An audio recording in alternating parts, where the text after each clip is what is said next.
Get ready for a game changer. Sarah Westall is bringing you Business Game Changers Radio, Mondays at noon Pacific, 3 Eastern.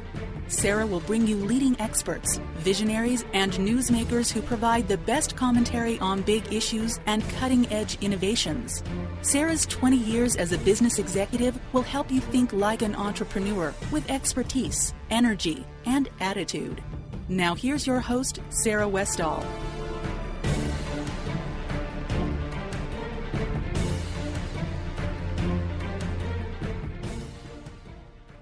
Welcome to Business Game Changers. I'm Sarah Westall, and you are listening to the Conscious Business Radio Network on Transformation Talk Radio. And it is a pleasure to have Jerome Van Straten back today to share with you the full interview, most of the interview from last week. And he is going to come on and talk about the different conferences that he does and what the motivation was behind the Breakthrough Energy Movement and also the Secret Space Conference. And like I said, this is just a mind-opening experience for people. And, you know, Business Game Changers is about edgy, disruptive things. And in order to get there mentally, your brain has to be able to go and look at different things and be open-minded about stuff. And if you're closed-minded, then it just doesn't work. You can't really create disruptive technologies. However, it's important to look at the truth and to look at facts and not to be goofy about things. And, you know, journalism is about professionalism, looking at things that really happened and facts behind it. But if you decide to put your head in a hole and ignore things that are happening and truth and just go with the party line, then you're missing out on so much in this world. And your paradigm isn't, you know, I don't think it's a real paradigm. I think it's a very cut off paradigm. And I just don't think that your brain is, if your brain's not open to opportunities to think outside the box, then it's very difficult to create innovative and new technologies and business things as well. So it'll be a fascinating discussion with him. But before we get into that, we need our resident financial expert to give us another example of how to use the 7 natures to evolve with your money. So here's Tom Shepard from Shepard Financial. Hi, Tom. Welcome back. It's good to be back. Well, I want to hear about your next example. I think the last one was really good. It was something that a lot of people struggled with, but you have some more that you do that are pretty common as well. What do you got for us today? Sure. I think last week I talked about the oversaver and the overspender. This week I want to just talk about another couple we worked with. Again, 2 completely different natures, different roles, different things going on, similar age. But this story is really about debt and the cycle that some people find themselves in, and how it sort of comes on and is a little hard to break. So I started working with a gentleman who he had a decent amount of debt that he wanted to develop a plan to get out of. And so he was telling me the story about how in college he got a $500 credit card. And he ran it up and paid it off. And his reward for paying it off was they raised his credit limit. And so pretty soon he had a $5,000 credit card that he had run all the way up. And he managed to pay it off. And that felt pretty good. And so when I met him, his credit card balance was about $50,000. Oh, geez. And credit card's the worst place to have debt on, too, isn't it? What was his interest rate? Well, he had a bunch of different cards, and so some of his interest rates were like 0%, and some of them were low, and maybe there was one that had recently ticked higher. So it's not like he was spending a lot of money on interest. Oh, because he was being smart, like transferring things over and trying to get low-interest cards and things. Yeah, so you know, when we talk about the natures and we talk about workers, he was trying to work the system. and so he had gotten really good at working the system, and it made him feel good when he would pay it off. but he was really feeling like, based on the amount of money that he makes, that he was sort of up against feeling good about this anymore. And so I told him, I said, look, if you develop a plan to get the card paid off over time, and you do other really good things for you and for your family, then, getting out of debt, which is your pattern of how you make yourself feel good, you need to feel good about doing something else. So we taught him about second incomes, and we taught him about developing a second skill set. The same way if you talk to somebody who's trying to lose weight about diet and exercise, we were talking to him about debt management and investment management. In other words, you can't just have one thing be your all-consuming goal, because then you end up in a cycle. 500, 5,000, 50,000, 5 pounds, 10 pounds, 15 pounds.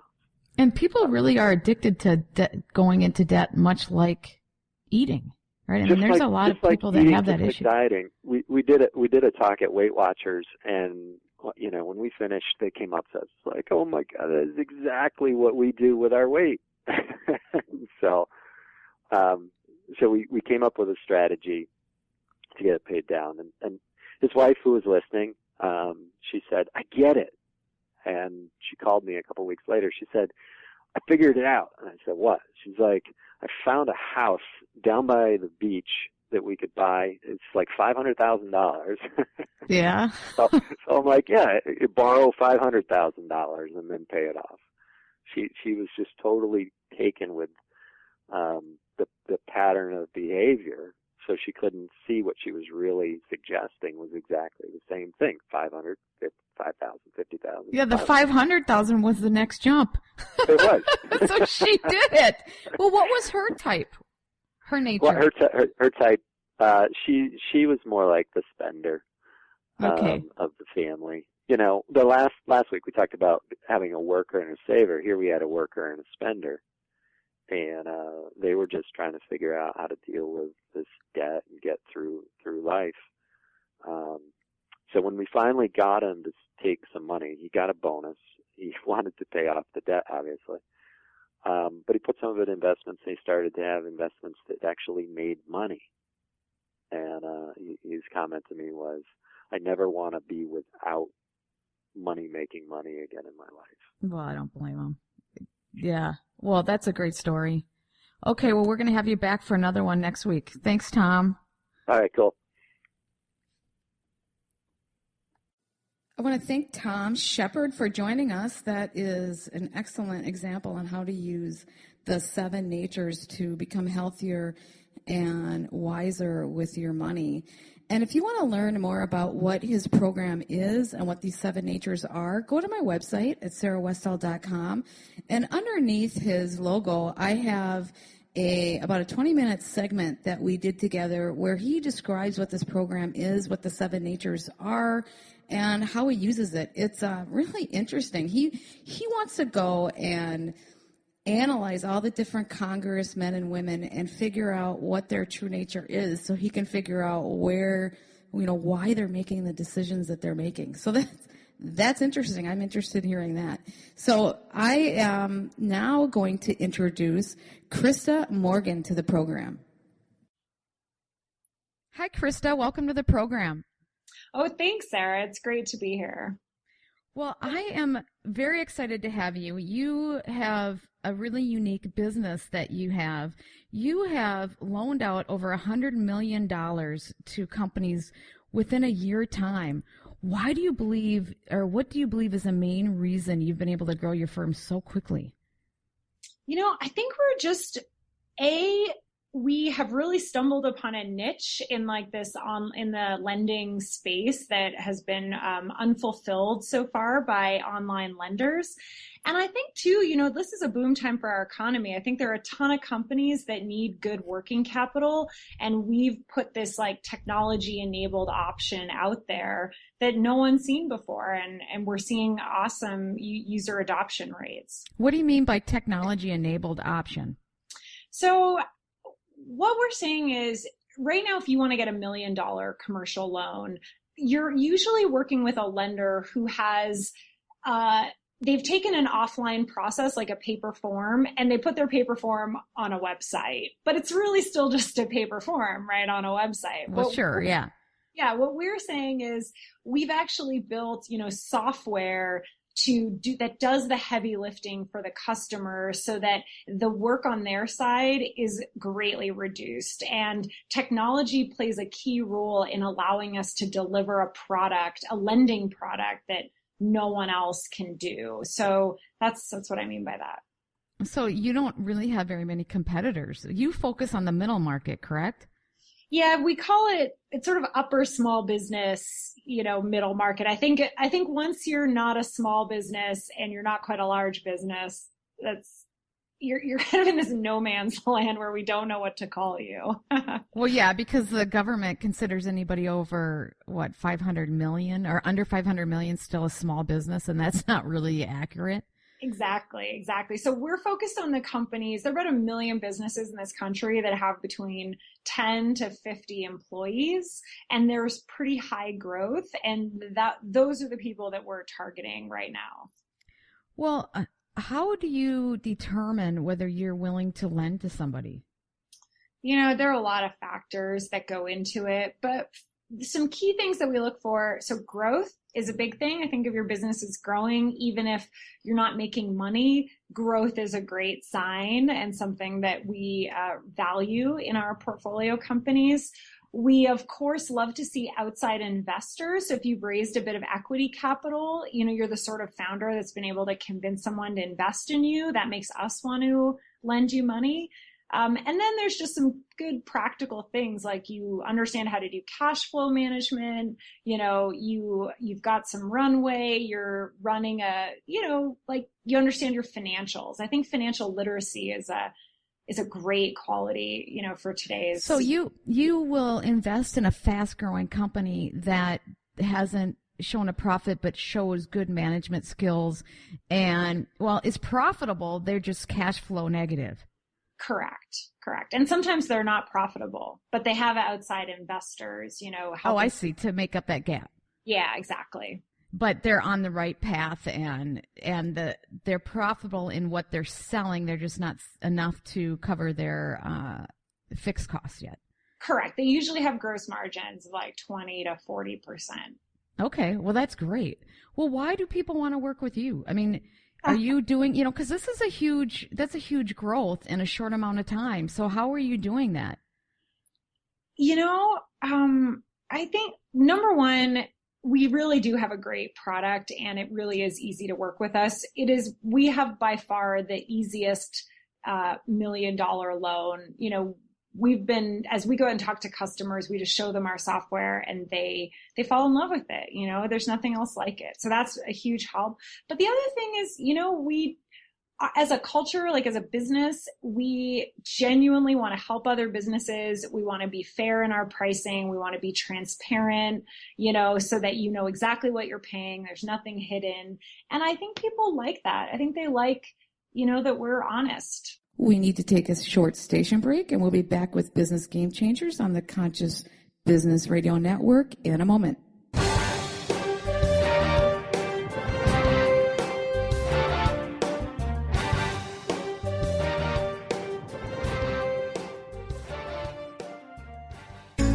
Do you want the freedom to spend more time with your loved ones? Travel the world? Live spontaneously? Get ready, because the Chip Justice Show is here. Hosts Dr. Pat Basile and Chip Justice can help you build meaningful success while embracing life. Living a life you love is the end game in this new, inspirational, and empowering show. Positive changes for a life you'll love.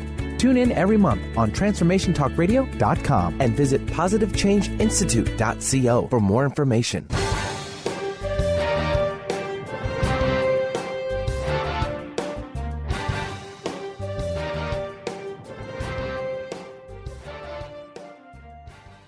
Hello, we are back with Business Game Changers, and we are continuing our interview with Krista Morgan. How do you think transparency and honesty really makes a difference in your field? Because, bankers are getting a really bad rap, and I personally think a lot of them deserve it. Most of them deserve it. And and it's really refreshing to see a company that is transparent and honest. Now, how do we know that that's the case when there's so many people that are so unscrupulous? What do you do that shows that? Well, number one, it's in your pricing. So we see a lot. You have no idea how many business owners I've talked to, and I'm like, oh, what are you paying on your receivables loan? And they're like, oh, I'm paying 6%. I'm like, really? 6%? Let me see your contract. And we've done this multiple times. I've done an analysis of what they're actually paying, and it's upwards of 35%. Oh, and my. That to me is creepy. It's creepy because you get this term sheet as all these things. You've got a fee every time a check comes in. You've got a draw fee. You've got a commitment fee, whatever it is. Our term sheet has one price. We're like, hey, it's this price per day. If you multiply it by 365, you will know exactly what you are paying. We are not playing games with you. And everybody's sick and tired of games, and we don't do that. Yeah, because why do you need a finance degree to figure out what you're paying? And the banks do it too. Their all-in price might be lower, but that's when you think you're paying prime plus 2, you're not. They have all these fees and things, and you're probably paying 8-10% all in. That's how they make their money. They're not doing this to be nice. Well, yeah, they're nice to you while they're doing it, but it's not really all that nice when they're not honest. Exactly. And so, but it's scary. I will tell you that being a company that puts your price right out there, we have some people that are like, well, your price is super high. And I'm like, it's not high. I promise you it's fair. Send me your term sheet. I will show you. We're consistently 25% lower than market. Wow. That's serious. Yeah, it's serious savings. But people see the sticker price and they're like, oh, that's high. I'm like, yeah, but you're actually paying more with your current lender. They're just using marketing and they're playing games like they always do. Let's not play games and let's do business for real and an honest with integrity. And wow, you can really grow because people are hungry for integrity. Yeah, exactly. Well, fantastic. Okay, so how does the current stock market affect your ability to grow? Well, it's an interesting question. So we're an interesting platform because we're crowdfunded. So our money comes from to lend out to businesses, comes from like private investors and hedge funds and those guys, the asset class, the fact that we've created basically our own type of asset class that is not correlated to the market is helping us with our growth. So as stocks are really volatile and going all over the place and you have no idea what the market's going to do next, we actually are investing in businesses that are growing, that have a track record, and it's a much different type of investment. And I think from that perspective, this stock market volatility is leaving investors hungry for new types of investing. They're trying to figure out where to put their money because government bonds aren't great. The stock market is completely unpredictable. And so having another avenue, well, what kind of rates do investors get compared to, being in another investment vehicle? Investors earn, they can earn kind of 7 to 15%. Obviously, nothing's guaranteed. Obviously, it's all, Sure. Yeah, but if things are going well, investors should earn 7 to 15%. Investing in good, growing businesses in this country. And it's a safer investment than the stock market. Well, I suppose that's debatable, and I'm no financial advisor. What I know is that our portfolios performed very well. I think all in probably better than the stock market. Well, what are your typical default rates? I mean, what have you seen so far? So we've had only one of our loans has defaulted, and actually there were no losses. So we're running a 0 loss portfolio at the moment. Well, that's amazing. So if somebody defaulted and there's no losses, how does that hit the interest rate that an investor gets?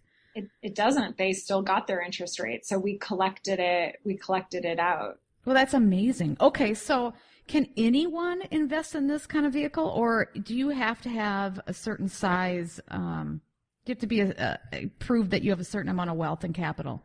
Yeah, right now you do, so you have to be an accredited investor.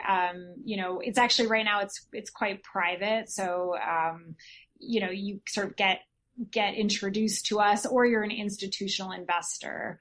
But look, the plan is it's a big proposition to open up to everyone. As we saw with the Jobs Act, I think there's a lot of demand for this type of investment being available to the general public, but there's a lot of regulation that you have to get through, because they want to make sure, the SEC rightly wants to protect. Yeah, it's not available yet to people because the Jobs Act that part of it hasn't passed, correct? Yeah, exactly. They're still working on what that will look like, whether it will apply to us. There's so much uncertainty in this still. Are you thinking that if it does go through, that's something that you're going to open up to the general investor, or do you think you're still going to have limitations? That's a good question. I think one we talk about a lot. In my heart, I would love to open it up to everyone. I think as people, we should have the right to invest in, new things, and why, in some ways, if a good business, why wouldn't you want to, help? Well, is it fair that only rich people get to invest in new businesses and anybody who doesn't have the money doesn't get to? I mean, it seems like there's an unfair advantage there, but go ahead. Yeah, well, I think you could argue, do I think it's unfair? Yes, I do. At the same time, we're still so new. Imagine what if we had a big loss and, someone who really didn't have the money to lose lost money. Well, there's always a con, right? Yeah. For every pro. But here's the deal. If you end up having, 300 people at $5,000, that could be a nightmare to manage, right? That's where the technology comes in, though. I'm telling you, everything's automated. We've built a platform to manage it. And I actually think so. You're set up. Yeah. Oh, yeah. And that's the thing, right? So the thing I love about what we're doing that I think gets lost sometimes is we take $1 million loan, and with technology, we basically sell that loan in chunks. I could sell it. I could have 1 million people put $1 into that. So as long as you're an accredited investor, you can invest $5,000 with you. Oh yeah, you could put. Oh, fantastic. $100 into a loan. And so your risk is diversified. It's a really interesting risk mitigation strategy. And can you invest your IRA through that as well? On our site, yes. I think we just launched IRA investing. Fantastic. Okay, so what is the level of an accredited investor, and how does somebody get accredited? So I believe there's a SEC website has a definition. I think it's $1 million in personal assets, not including your house right now, or income of $250,000 a year. Okay, and is that family income or individual income? I believe individual $250 and family $350. Okay, so there are probably quite a bit of people that even with the salary income can get there even if they don't have the assets without your house quite yet. Yeah. Yeah. So that's really good. Or you might have a lot in the stock market and it's just, oh my God, I got to figure out what to do. Yeah, you just want to diversify. That's the thing, right? Investing, finance, diversification is the number one thing that you can do to protect yourself. You put a little bit of money in the stock market, a little bit of money in a different types of asset classes. You diversify it, and that's how you stay protected. It's when we put all our money into one thing, that's when we get into trouble. Well, what do you think of the current market right now? There's so many people out there saying the whole economy is going to collapse. Well, let's face it, the stock market isn't the economy, but, right? There's separate economies. But what do you think about what's going on? There's just so much weird stuff going on. There is a lot of weird stuff going on. I think it's normal given that we just, had the crash in 2008 and now we've had these good years, and it's like everyone's going, well, maybe it's got to get bad again. And I think the whole thing with the Fed and will they raise interest rates or won't they? And, I think that uncertainty is I think it's just uncertainty. And I actually think personally it's going to normalize. I think that the Fed will raise interest rates, and I think that will not be the end of the world, and we'll realize that it's okay, and that we can't have interest rates at zero forever.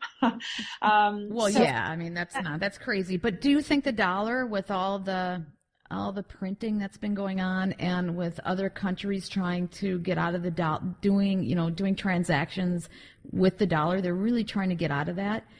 Do you think that's going to hurt the economy? I think that's what people are worried about.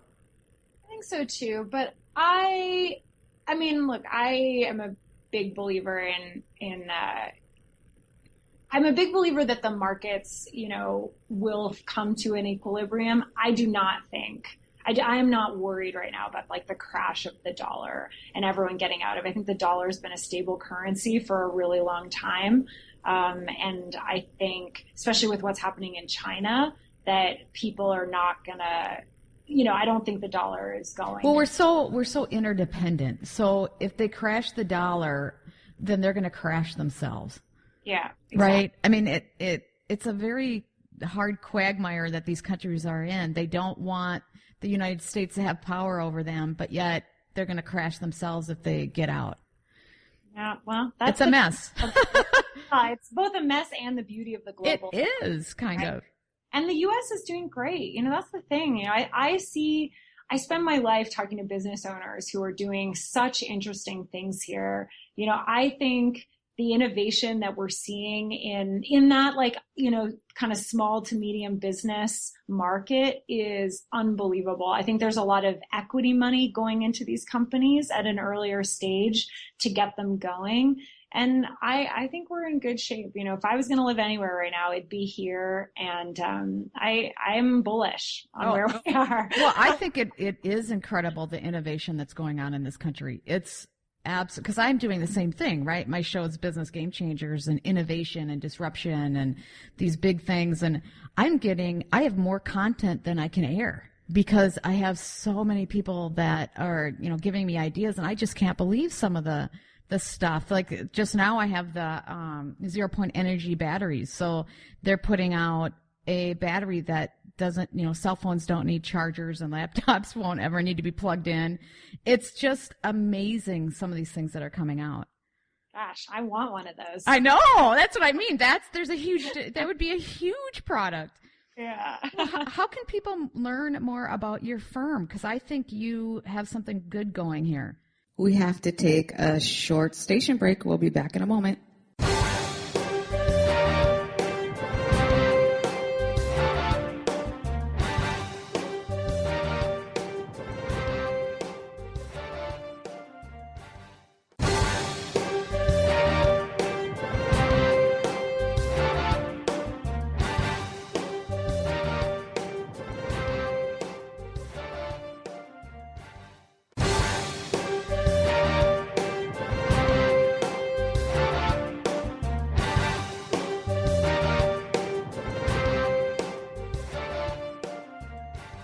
Hello, we are back with Business Game Changers, and we are continuing our interview with Krista Morgan.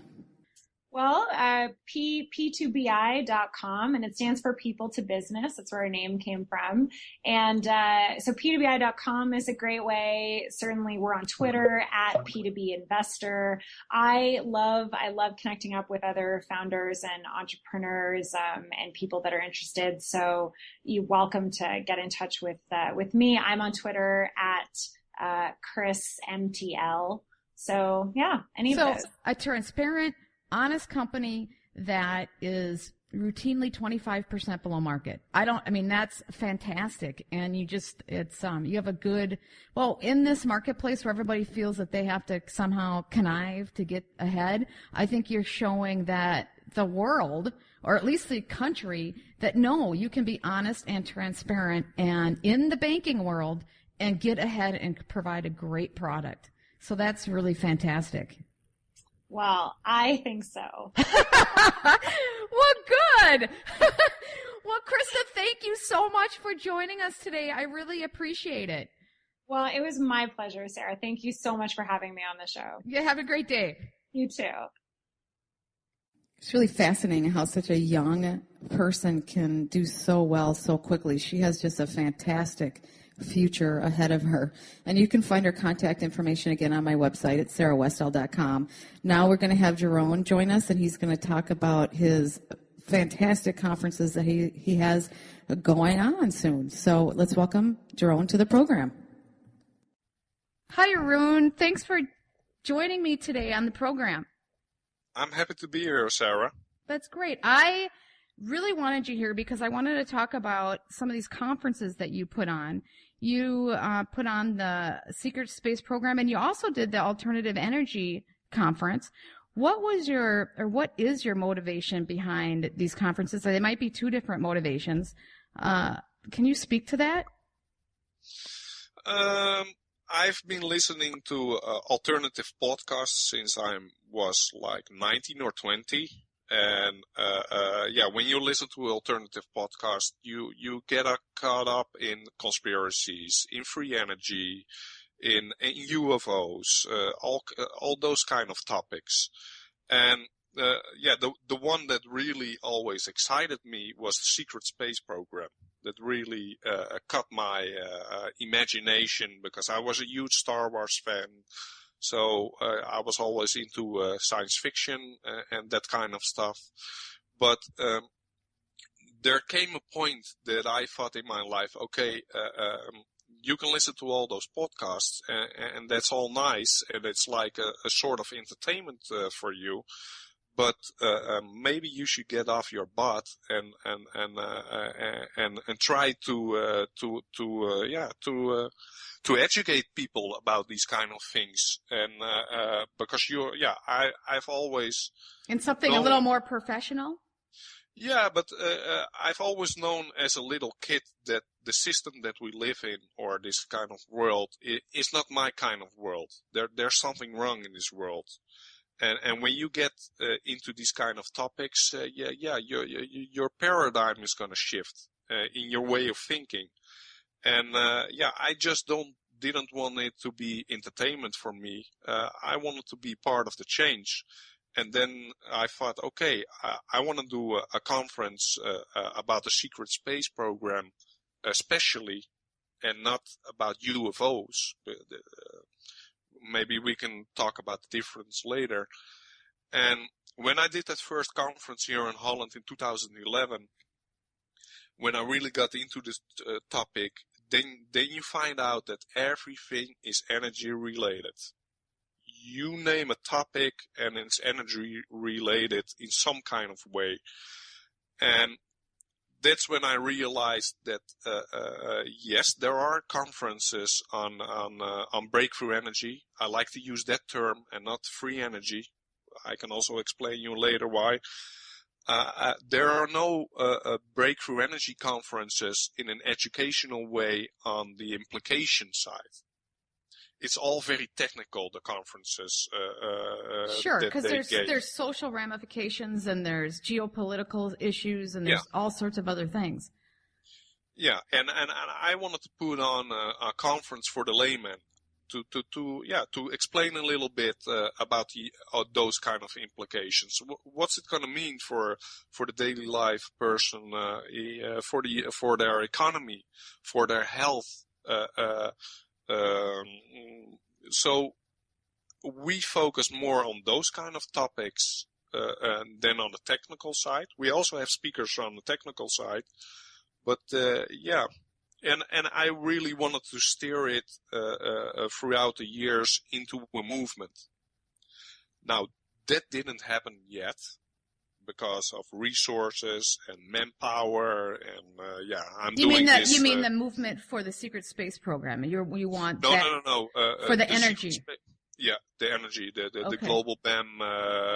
It's called Global BAM, and BAM stands for Breakthrough Energy Movement. Because I think sooner or later we have to hit the streets with a large amount of people and demand that we want these technologies to benefit our lives in a responsible way. And through your experience doing that conference, have you run across multiple different technologies that could be implemented now that could help people, but they're obstructed because of different reasons? I've never seen a technology working. I've spoken, of course, to a lot of people who have seen it or we had one speaker at our program, Tom Falone. He worked at the patent office.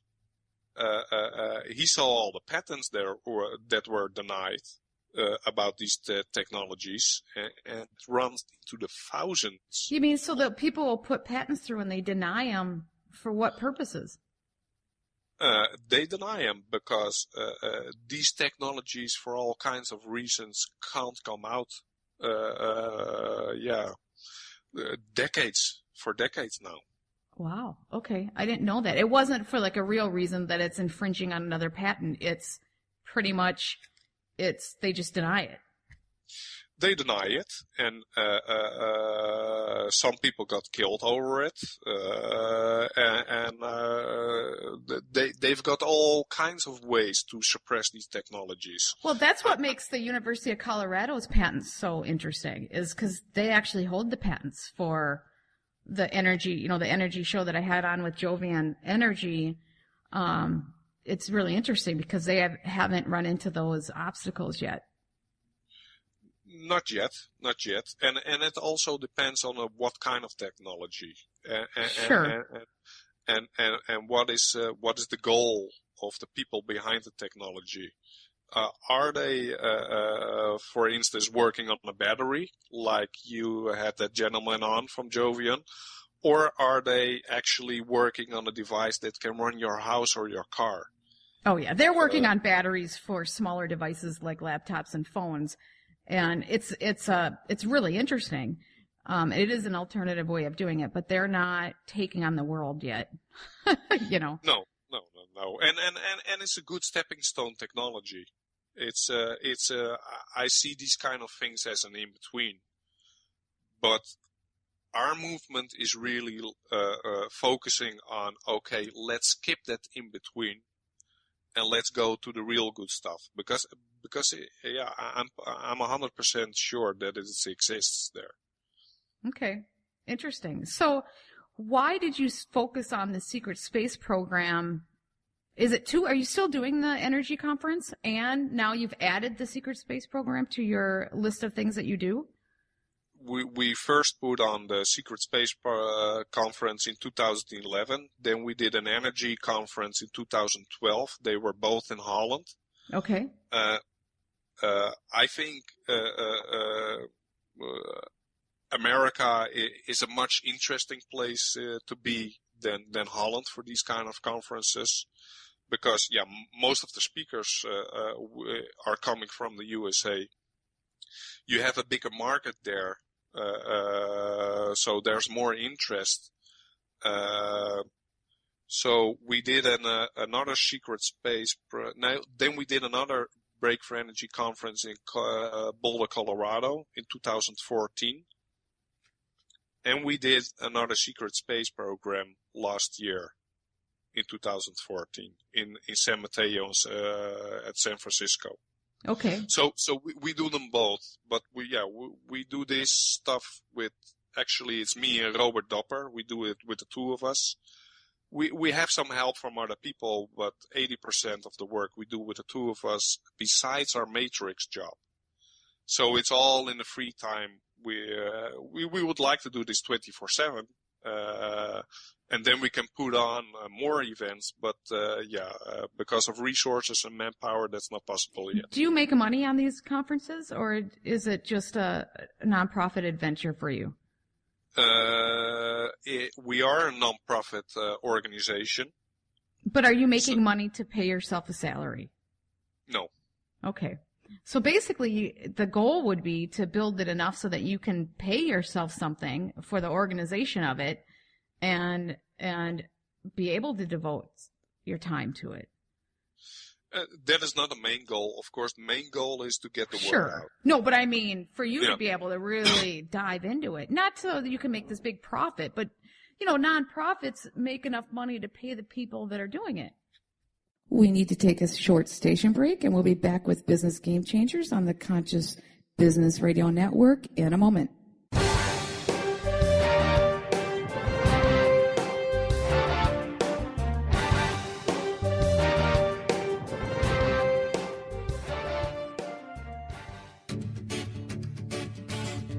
Hi, I'm Tim Darter. And I'm Steve Kramer. Join us on Spirit Fire Radio. Discover how to add the mechanics of meditation to your day.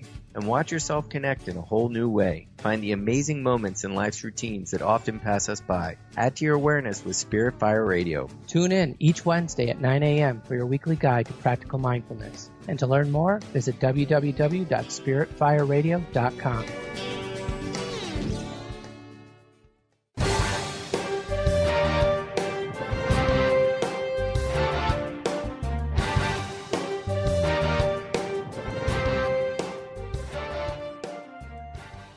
You are back with Business Game Changers, and we are continuing our interview with Jerome Van Straten.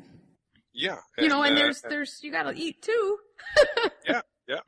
But yeah, we're really dependent on ticket sales, and once in a while you have a little sponsor, but we haven't come across yet somebody who said, okay, I'm going to fund you, and let's step this up, because the kind of conferences that I have seen in this alternative community, we're not going to reach mainstream with these kind of conferences. They do it the old way, they do it the alternative way, and it's just not a mainstream product. So that's what we're trying to do with our conferences to get a higher quality. We invest a lot of money in AV and in how things look, the website. How do you package things that you can make the bridge to mainstream sooner or later. Because I think the important difference, and this is why, the reason why I always had a problem connecting with some of the people is that they don't come across as professional. And what I've noticed the difference, and that's why I like Daniel so much, Dark Journalist, is he's just so professional. And people, that's always been the stumbling block, is finding people that are, that have really good educations and that they're serious people doing serious work looking into things.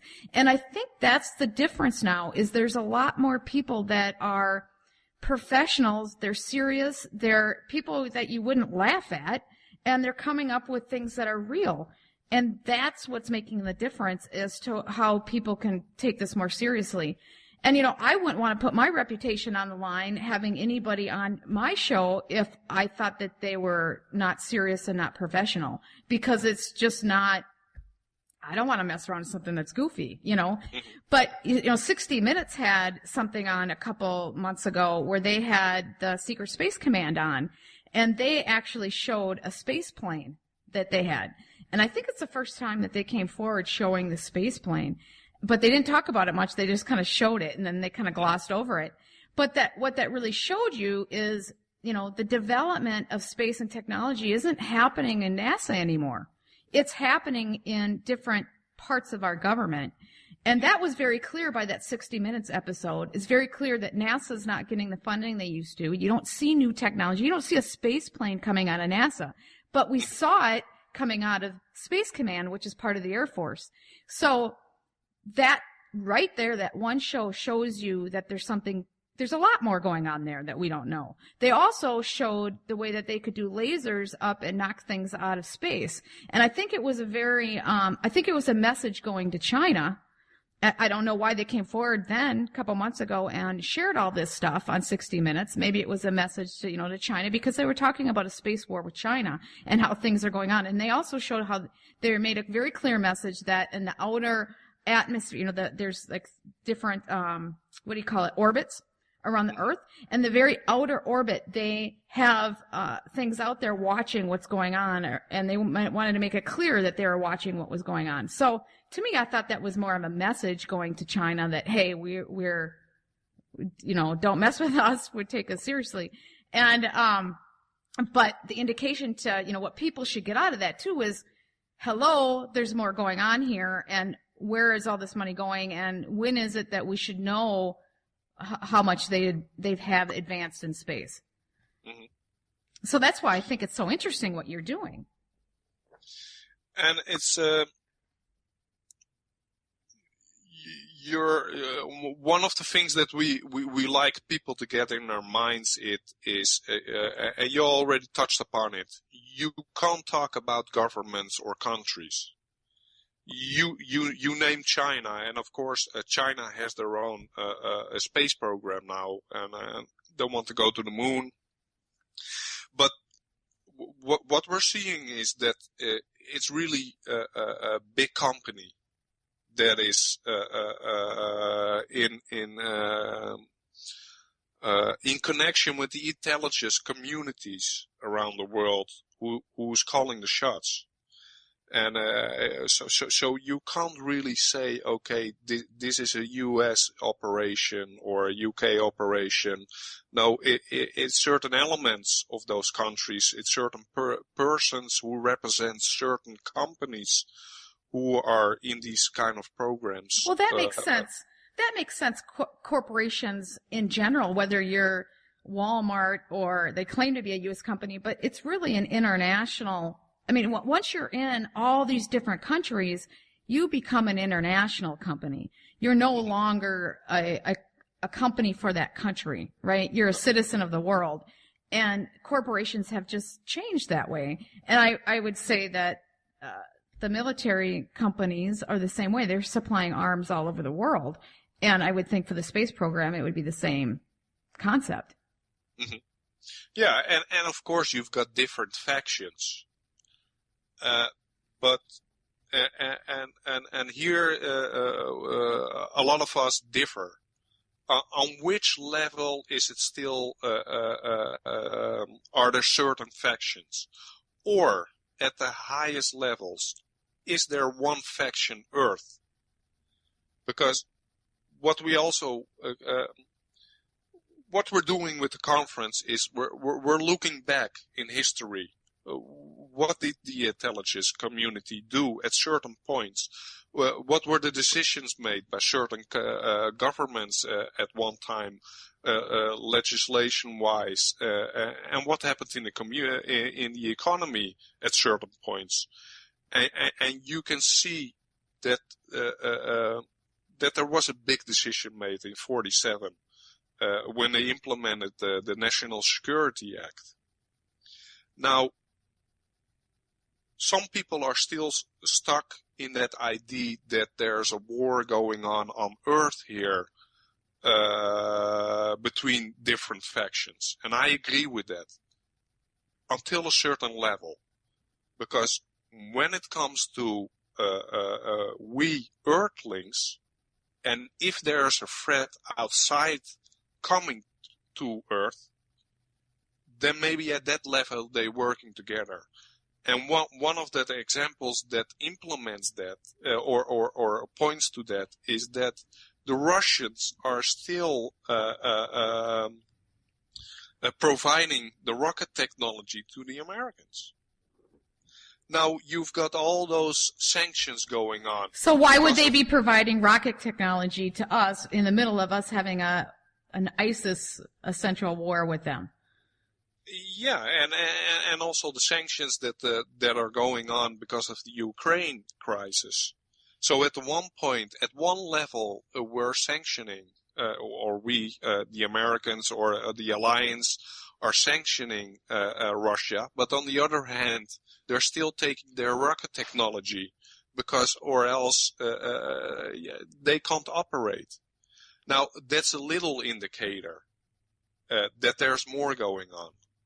And I really believe that if they found out in the past that there's an outside threat to Earth, I think you can better be sure that at the highest levels, the Americans, the Russians, the Chinese, all the big players, or out of those companies that are now taking over, that they're working together. Well, Colin Powell always used to say that the number one way to get people to unite is to have a common enemy. Mm-hmm. And so that's what you're saying is that they're probably working together towards this common enemy that is a threat to the Earth. Well, what kind of evidence do you have out there that there is a threat to the Earth from some other life forms that's not humans? One example is, this is a theory of Joseph P. Farrell, one of our speakers, is that there have been numerous of times that there were UFO sightings, but there was also tampering with nuclear bases throughout the world, and this is documented. That nuclear silos were put on and off, that they started countdowns, that whole systems were shut down.